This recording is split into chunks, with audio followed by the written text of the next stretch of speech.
Evangelio según San Marcos. Un sábado que cruzaba él por entre los sembrados, al pasar sus discípulos comenzaron a cortar espigas. Los fariseos le decían: «Mira, ¿por qué hacen en sábado lo que no está permitido?». Y les respondió: «¿Nunca habéis leído lo que hizo David cuando tuvo necesidad y sintió hambre él y los que con él estaban? ¿Cómo entró en la casa de Dios, siendo sumo sacerdote Abiatar, y comió los panes de la proposición que solo pueden comer los sacerdotes, y dio también a los que estaban con él?»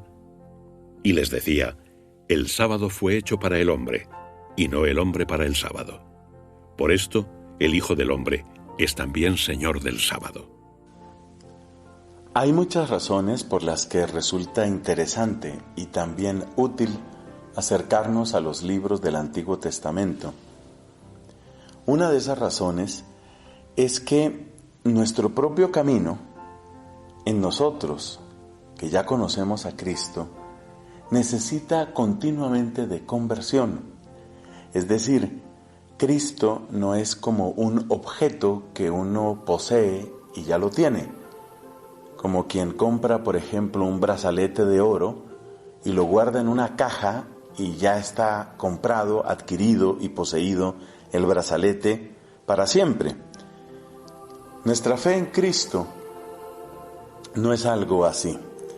Nuestra fe en Cristo requiere una renovación constante, porque Cristo el Señor quiere llegar a nuestra vida para reinar con plenitud.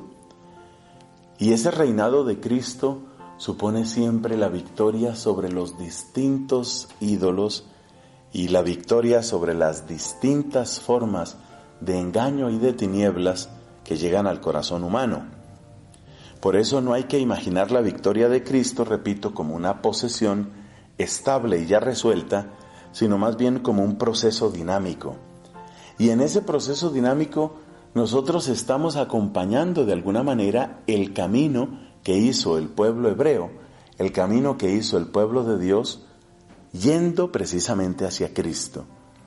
En la medida en que nuestra vida necesita ser más y más de Cristo, en esa medida el Antiguo Testamento nos muestra los caminos de la sabiduría, los caminos de la honestidad y de la claridad en nuestra conciencia, para no engañarnos a nosotros mismos, para no creer que estamos más adelante de lo que en realidad estamos.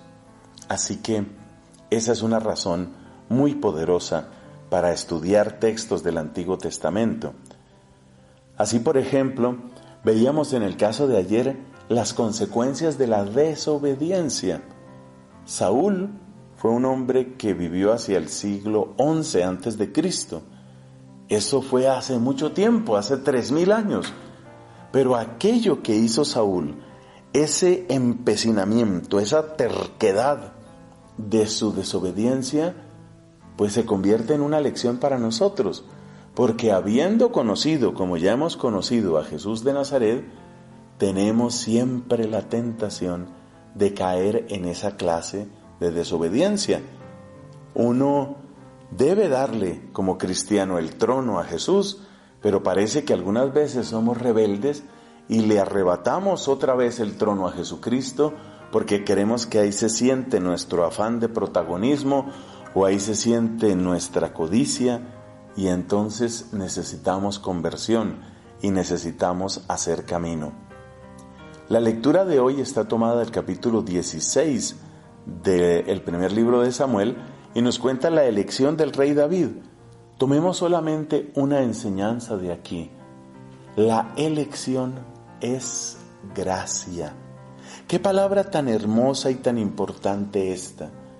Cuando el profeta Samuel fue a la casa de Jesé, porque Dios le había dicho: tengo un rey, he elegido un rey en la casa de un hombre llamado Jesé, entonces Samuel fue, y al principio parece que Samuel quería dejarse llevar por sus impresiones puramente humanas, como eran bien plantados, altos y con porte guerrero, especialmente los hijos mayores de Jesé. Había un Eliab, había un Aminadab.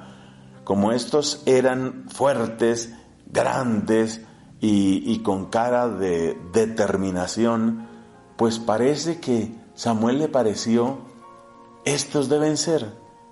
No, no te guíes por apariencias. El criterio de Dios era otro. Lo que Dios quería era otra cosa.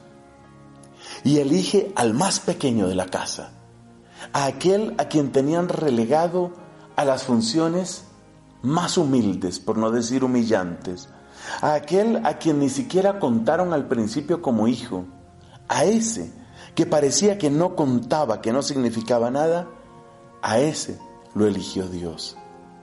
Y ese sentirse elegido de una manera tan gratuita como por puro amor, marcó profundamente la vida de David y tiene que marcar profundamente también nuestra vida. Qué importante descubrir que si hemos recibido los dones de la fe, seguramente los dones de un hogar cimentado en la fe católica, seguramente si hemos descubierto las grandezas de la Eucaristía, de la confesión, pues no le demos largas a Dios. Descubramos que es grande, grande su ternura, que es grande su poder y que desde esa grandeza, como dice la Virgen María, se ha fijado en nuestra pequeñez. Todo es gracia, todo es don. Vivir en la gratitud, vivir en la alabanza, que es la puerta para vivir también en la misericordia.